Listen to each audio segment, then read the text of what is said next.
As eleições legislativas do passado domingo decretaram um novo ordenamento no hemiciclo do território. As listas mais votadas há 4 anos foram castigadas nas urnas, num escrutínio eleitoral pautado por uma forte abstenção. A afluência às urnas foi menor do que há 4 anos e o voto popular privilegiou sobretudo afinidades regionais e um certo popularismo. De fora do hemiciclo ficaram forças como o Observatório Cívico. Rui Leão, que deu a cara pela candidatura encabeçada por Ângeles Lame, é o nosso convidado desta noite no regresso do TDM Entrevista. Antes de mais, muito obrigado, Sr. Arquiteto, obrigado por ter estado presente neste programa, obrigado por ter aceito o convite que lhe foi dirigido pela TDM. Perguntava-lhe antes de mais, esta experiência como candidato à Assembleia Legislativa, sabendo o que sabe hoje, depois dos resultados de domingo terem sido conhecidos, é uma experiência que repetiria? É uma experiência que o deixou agradado? Boa tarde, Marco. Agradeço o convite. Eu penso que nós sabíamos que tínhamos consciência que era uma luta difícil.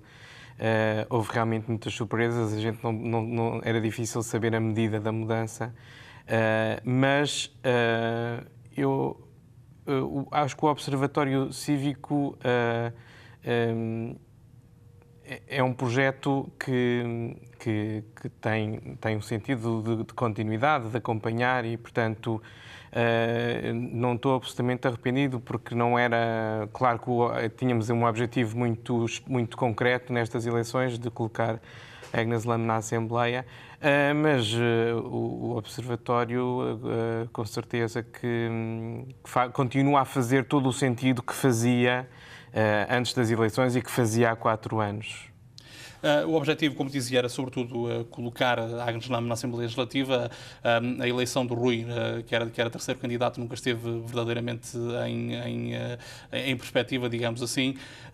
De qualquer forma, o facto de esta segunda tentativa, Ângeles Lame não ter conseguido ser eleita, rouba algum espaço de manobra ao Observatório Cívico, ou ao Observatório Cívico, como dizia, até porque há um grande manancial de esperança por parte de um setor da população em torno deste projeto. É um projeto que mantém pernas para andar?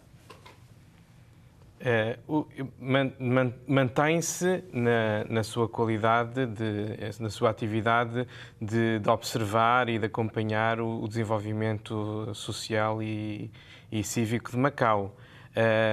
Eu acho que o resultado tem o efeito que tem na altura e deverá ser objeto de reflexão, não é? Da nossa parte. Ainda assim, o Observatório vai se manter, sobretudo, como uma estrutura cívica. O que é que uma estrutura e um organismo como o Observatório Cívico pode fazer? Deve ser um interveniente ativo em termos sociais? Deve chamar a atenção para determinados problemas? Uma das questões que tal como outras listas, o Observatório levou à praça pública, prende-se com a questão do desregulamento, passo a expressão, do mercado imobiliário, a preocupação com a qualidade de vida e com a habitação. Estes são temas que poderemos ver o Observatório manter-se um observador atento, como dizia. Sim, mas com um nível de intervenção muito limitado, não é? Há outras questões que eventualmente poderão ser mais acompanhadas. Há questões de fundo que eu acho que sem uma voz mais, digamos, mais construída, é difícil manter-se essa voz, não é? Algumas questões de fundo que dizem respeito à área da sua especialidade. Questões como o ordenamento, por exemplo. Perde margem de manobra uma visão de uma Macau mais estruturada, digamos assim, mais pensada, mais refletida, com o fortalecimento de alguns grupos, por exemplo, ligados ao setor da construção e ligados aos interesses que estão por detrás do setor da construção, perde margem de manobra esta ideia de que Macau pode e deve ser uma cidade melhor pensada? Eu acho que os deputados que estão ligados ao setor, mesmo não sendo, digamos, não tendo uma formação, background do ponto de vista técnico, mas têm uma sensibilidade maior para as questões do urbanismo, da forma do processo como se faz a cidade e como ela deve ser regulada. E, portanto, tem uma certa utilidade a Assembleia ter deputados da área do setor da construção civil. O que eu acho que, do meu ponto de vista, sinto uma grande falta na Assembleia é a discussão de ideias. De ideias que são importantes e que possam fazer alguma transformação. Eu não sei se agora vamos passar a ver mais ou ainda menos discussão de ideias, mas eu acho que realmente faz uma grande falta, porque como instrumento de interface entre o Executivo e a população, devia ser um sítio onde se fizesse a exigência, se tivesse essa exigência de discutir ideias. Vimos as duas listas mais votadas, de resto foram, de certa forma, privilegiadas pelo eleitorado e estão um bocado nos antípodas desta premissa que me dizia, porque privilegiam o contacto direto com a população, privilegiam um certo popularismo, privilegiam a resolução de pequenos problemas do dia-a-dia sem atacar os grandes problemas estruturais que afetam Macau. Isto é uma razão de preocupação, nem por isso? É a cidade que temos, é a população que temos. Eu acho que é inevitável a gente olhar e admitir que é um comportamento bastante alargado que existe. Eu ainda hoje voltei a ver em 2 sítios diferentes, filas de pessoas a coletar vouchers. Não sei exatamente de quê, mas no rescaldo das eleições. Acho que é assim que a cidade funciona. Acho difícil, acho que é um exercício, devia ser objeto de uma grande reflexão, está a ver, porque é uma cidade que nós estamos num período em que eu acho que há uma certa mudança de paradigma. Há uma classe média que tem uma grande necessidade de se afirmar e que tem muita dificuldade em o fazer, porque não está organizada, porque não tem uma forma de organização como tem, digamos, os níveis mais populares, as camadas mais populares de Macau. E essa, digamos, essa reorganização, essa tomada de posição, eu acho que em Macau, não sei quanto tempo é que irá demorar, mas acho que começa a ser um processo difícil. Portanto, veja-se, por exemplo, em Hong Kong. Em Hong Kong deu um grande salto qualitativo a partir dos anos 80, como na sua capacidade de prestação de cidade de prestação de serviços, na sua capacidade de autodeterminação, na sua capacidade de tomar decisões, porque as classes profissionais tomaram, também por ser uma cidade com uma escala diferente e por também os serviços serem, digamos, uma parte tão fundamental da economia e da eficiência que a cidade tinha a oferecer em concorrência com outras na região, mas houve uma tomada de posição e as classes profissionais passaram a ter muito mais, passaram a ter voz na Assembleia, nos jornais, nos média. A opinião pública passou a ser muito mais informada, porque passou a ter a componente dos profissionais liberais. E eu acho que o upgrade que Hong Kong teve nessa altura tem muito a ver com com esse poder que a classe de profissionais liberais e que a classe média passou a ter, porque vamos lá ver, se não há essa reorganização, digamos, do poder da informação e da opinião à volta da classe média, é muito difícil manter o equilíbrio, digamos, social em Macau, porque, no fundo, o sistema tradicional acaba por sempre ter uma voz, mas que também não é muito expressiva, não é? Porque eu acho que esta questão da auscultação, da passagem de um lado ao outro é muito... Esta falta de capacidade de agremiação, chamemos-lhe assim, poderia ser suprida com outras forças ou com plataformas como o Observatório Cívico, com uma sociedade civil mais interveniente? O tal debate de ideias devia surgir da sociedade civil também? Eu acho que sim. Eu acho que tem que haver, digamos, tem que haver diálogo, ou seja, tem que haver ideias de um lado e tem que haver ideias do outro. E tem que haver esse diálogo de ideias, não é? Uma conversa, digamos, mais articulada, de parte a parte. O que eu sinto em relação a estas eleições é que a aderência que houve às urnas tão baixa, tão escandalosamente baixa, tem muito a ver com uma certa desistência também desta incapacidade digamos, de se reorganizar, de sentir que há uma força que permita balançar, não é? Uma das forças derrotadas, ou uma das forças que mais amplamente perderam com este ato eleitoral, e falo da plataforma do Novo Macau, culpava, de certa forma, a prosperidade que Macau ultrapassa neste momento, e que coloca uma boa parte da população de Macau, apesar de desorganizada, numa situação de conforto. A prosperidade, de certa forma, pode explicar, ou esta ideia de prosperidade, pode explicar o facto destas eleições terem sido as eleições que menos eleitores levaram às urnas?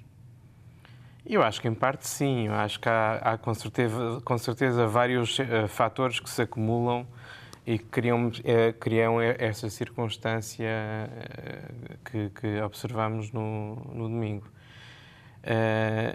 Eu sinto que, especificamente, o facto de não haver uma presença mais autoritária, mais determinada e mais firme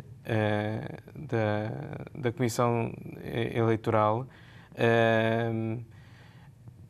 é muito desmoralizador e, do meu ponto de vista, estará associado ao nível tão baixo de aderência às urnas.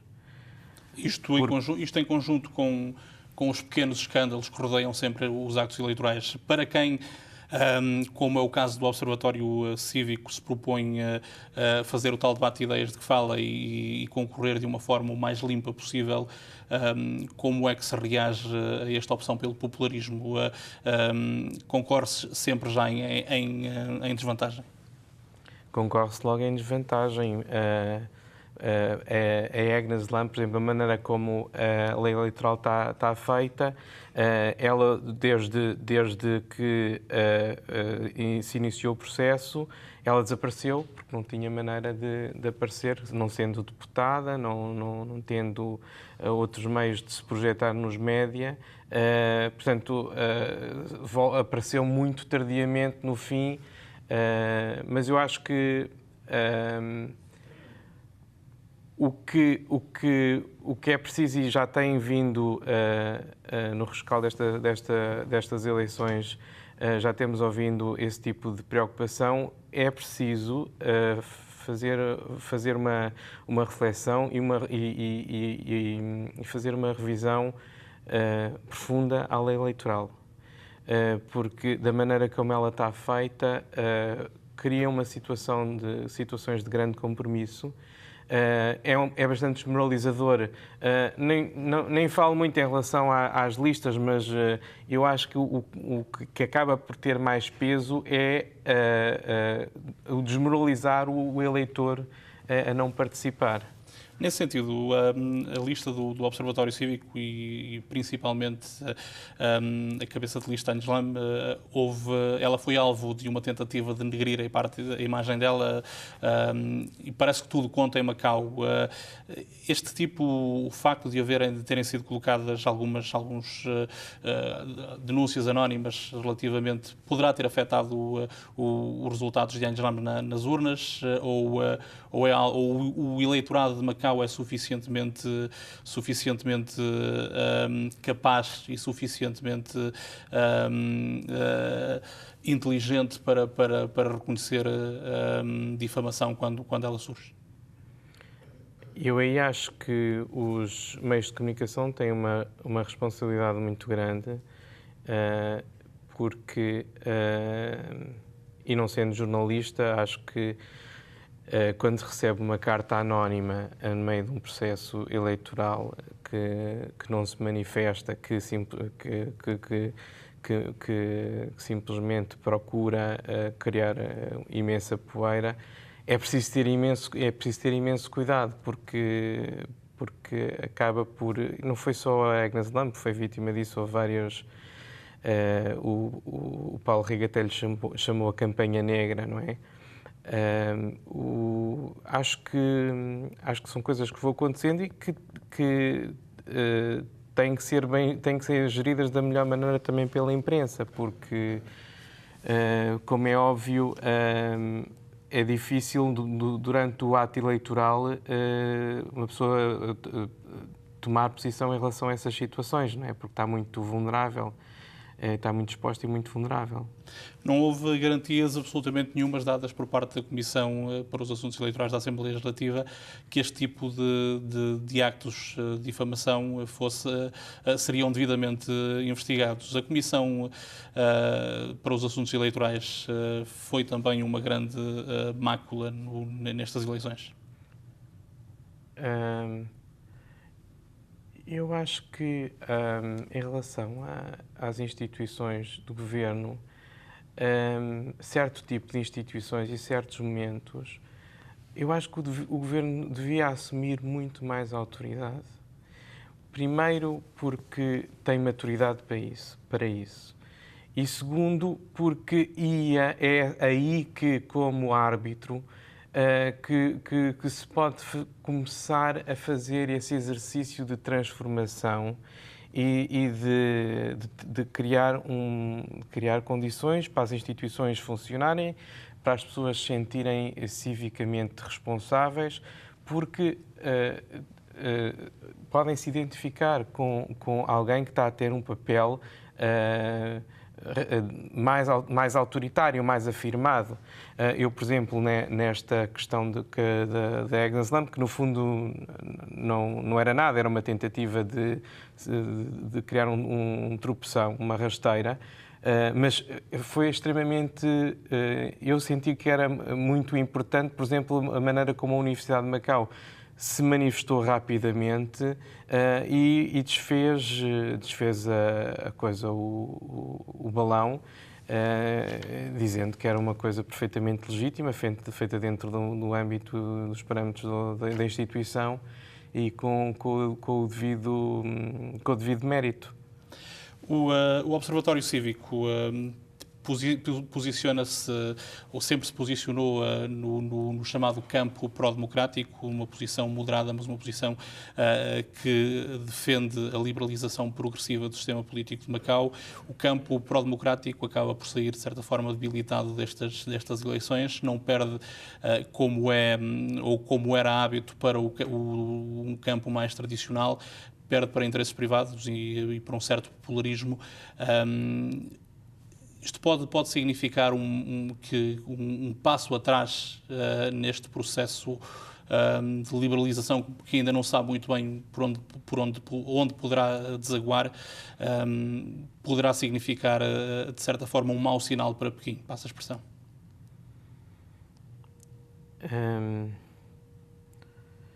um mau sinal para Pequim. Eu acho que Pequim quer, antes de tudo, perceber como é que o voto em Macau se orienta. Portanto, e perceber como é que se pode relacionar com isso, não é? Eu acho que é prejudicial, principalmente, e primeiro, e para nós. Eu acho que eu sinto que perdemos porque sinto que estamos mais longe de onde estávamos na legislatura anterior, na qual a Assembleia já não estava, não fez um trabalho muito extraordinário, que se visse, que fizesse uma grande diferença em termos que no fundo, de filtrar e discutir as políticas, mas apesar de tudo, houve um conjunto de vozes que tem vindo a crescer e que me dá alguma segurança, porque se manifesta em relação a certas coisas que podiam estar melhores ou que se calhar não estão construídas da melhor maneira em termos de processo, em termos de lei, e que, portanto, criam um acesso, uma abertura a nós, cidadãos, em relação ao que se passa a nível de governação. Não é? Eu acho que perdemos de alguma maneira essa abertura,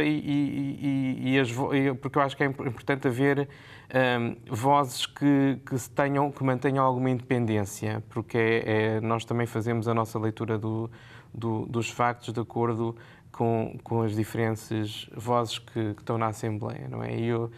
As vozes que estão mais independentes fazem uma certa diferença, porque dão-nos uma certa transparência, digamos, Há temas que gostaria de ver debatidos na Assembleia e que, porventura, com este hemiciclo, poderão não ter a margem de manobra necessária para chegarem a ser discutidos com seriedade?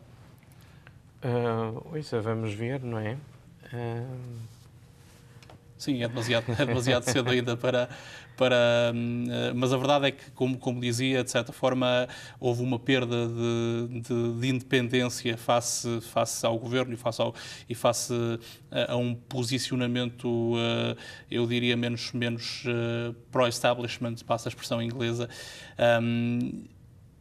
Isto faz com que alguns temas que são temas recorrentes na Assembleia Legislativa, como, por exemplo, a questão sindical, a questão de não haver uma certa mobilização, ou mesmo o próprio debate de ideias de que falava, perderá margem de manobra, isto para discutirmos questões como algumas que eram propostas pelo campo pró-democrático, não apenas de podermos ter o chefe do Executivo eleito por sufrágio universal, mas de termos também, de certa forma, uma reestruturação naquilo que são os poderes autárquicos, não é bem a verdadeira ou o termo mais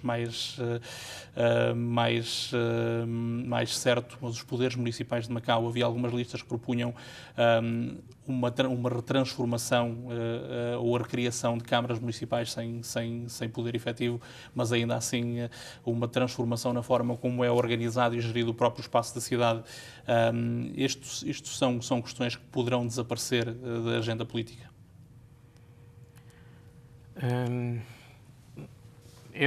Esse poder autárquico que a gente tem visto a ser reduzido, não é? E reorganizado. Ouça, não sei, espero que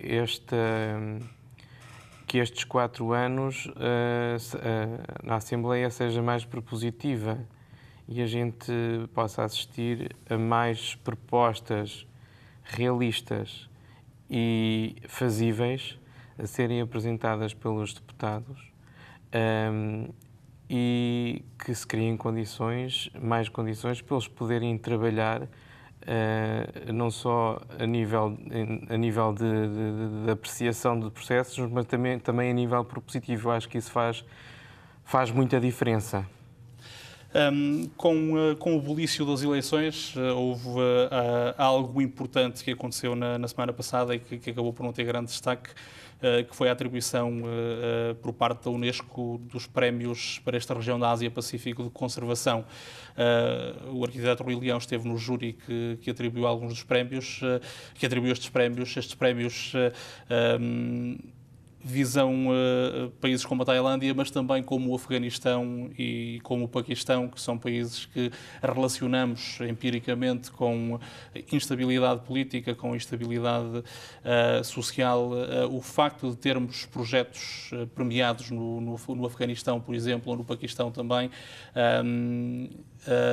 é grato para quem, como é o seu caso, tem na conservação do património histórico e do património cultural uma paixão também. Os prémios, o júri este ano atribuiu um prémio de excelência, 3 prémios de mérito e 6 de distinção e 6 prémios de mérito. Os prémios estão realmente em sítios muito diferentes.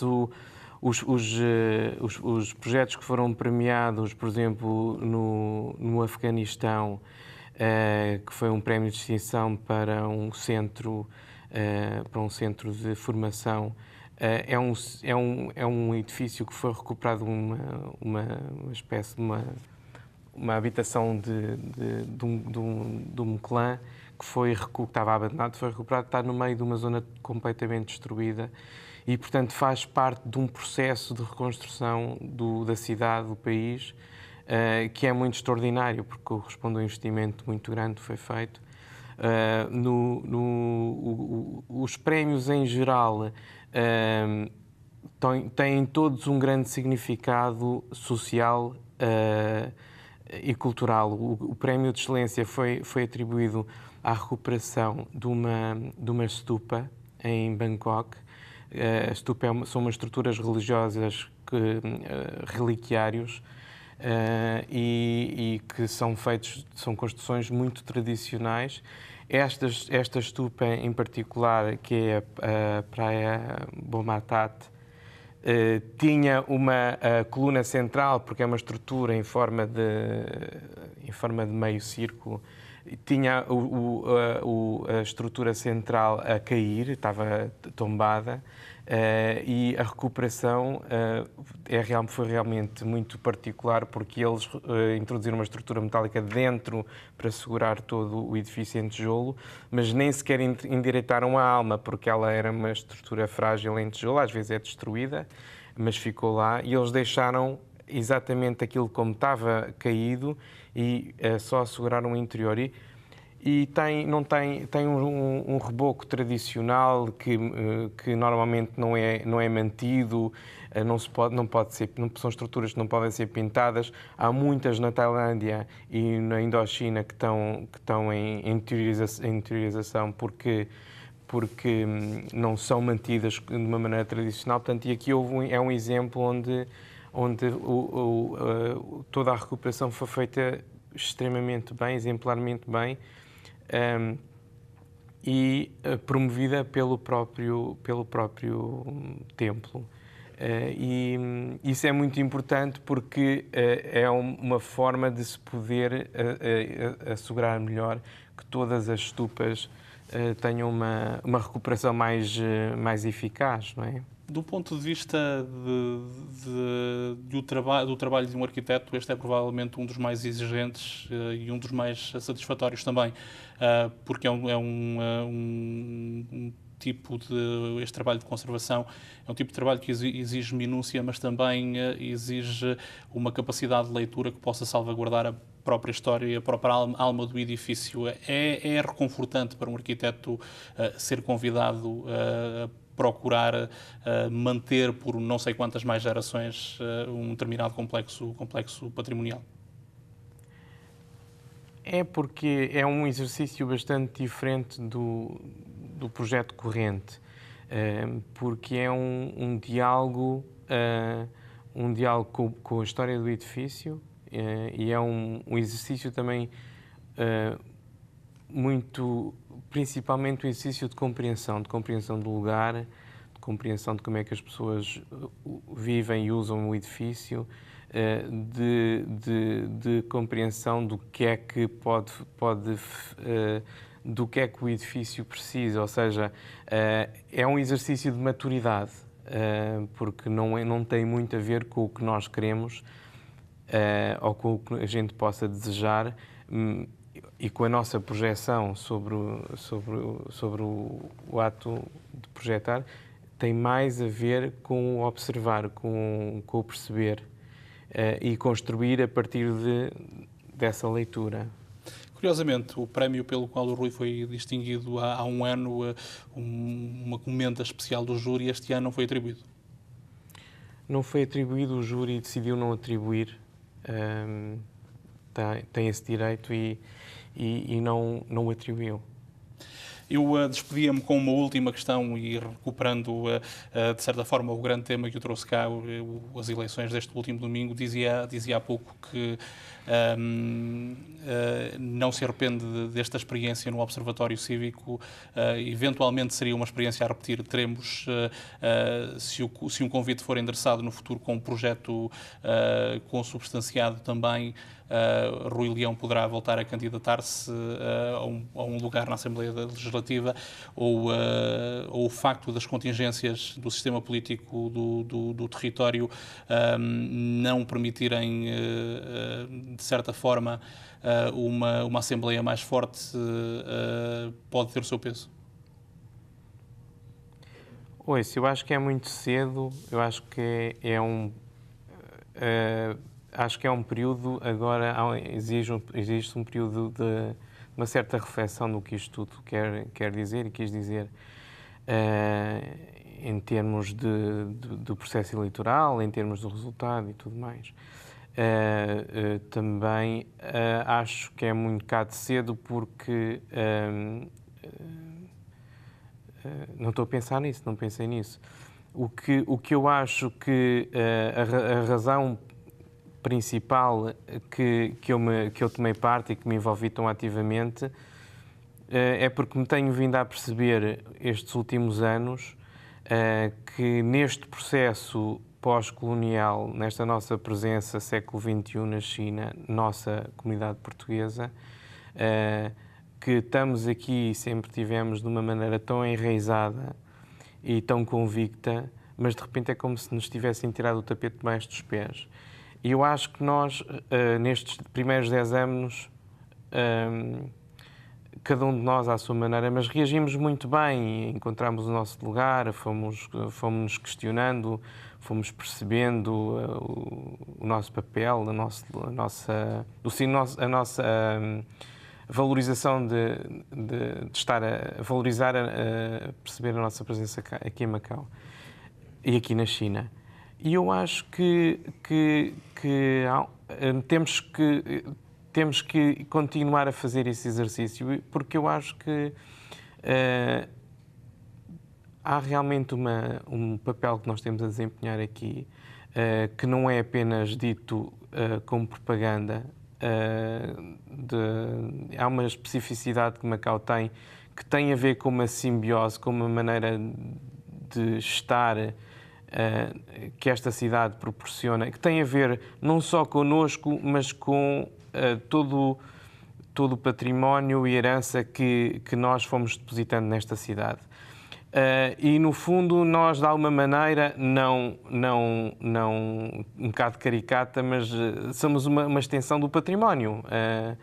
Não que os serviços de turismo nos paguem para a gente estar no Leal Senado, mas somos, de alguma maneira, uma extensão de um património vivo que tem uma função que eu acho que é muito importante que tenha visibilidade. E, portanto, nesse sentido, ou eu ou outras figuras da comunidade portuguesa, o que eu acho importante é que a gente esteja envolvidos de várias maneiras. Não participar é, de certa forma, demitirmos-nos também de alguma...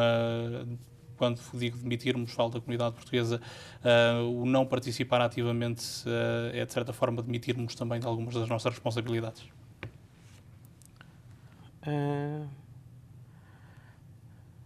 Não sei, porque eu também tenho uma grande compreensão por uma certa desilusão que possa haver em relação da maneira como a gente possa estar e como possa encontrar,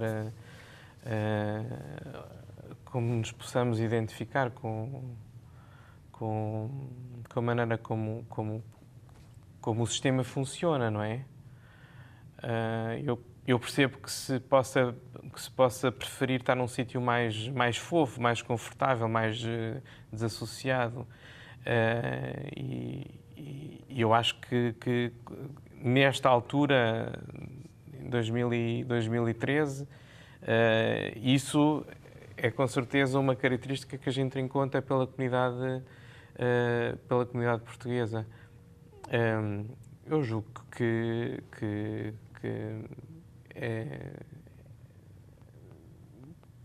tendencialmente nós teremos que ter um papel mais ativo, porque é importante assegurar as instituições de matriz portuguesa, é importante assegurar o nosso estilo de vida, a nossa maneira de estar, se bem que isso é possível fazer sem ser, digamos, numa esfera política, não é? Mas possivelmente há de haver situações em que